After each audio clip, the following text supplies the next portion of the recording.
in the beginning of First Yochanan, in his epistle, that he talks about that if we live in darkness, that we're cut off from fellowship with God, and that His truth is not in us, and that we must walk in His light to have fellowship with one another, um, and that we realize that God is light.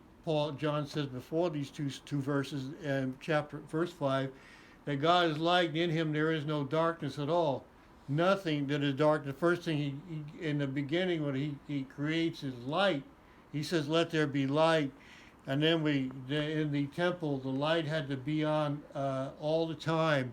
And when we were going to celebrate a week from today, Hanukkah, it's going to be that after the Maccabees, Judah and his friends had um, restored everything, they had to find the oil, and that there was only enough for 8 days, and yet that I'm not sorry, that was would only burn part of a day, and God kept that light burning for 8 days. And we read this where we say, over here a great miracle happened there. In Israel they say a great miracle happened here, and that in John 3:21. To Yeshua talking to a leader of the nation of Israel, religious leader, that about light, and that if we stay in the light, that our deeds may be revealed in Him, that we do not hide, we do not have to hide.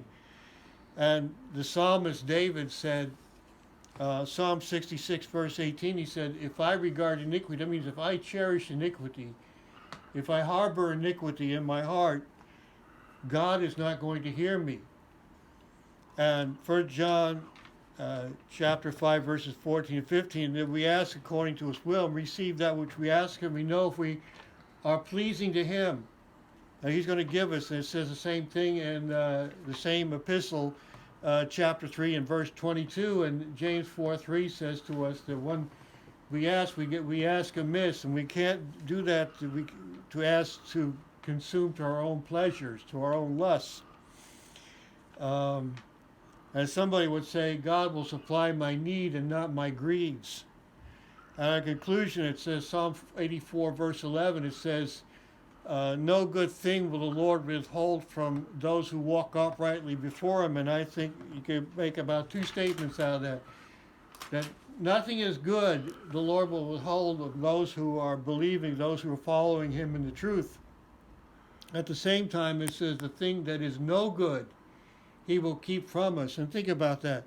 He won't hold back anything good, and that He'll keep away from us the thing that is no good. Amen.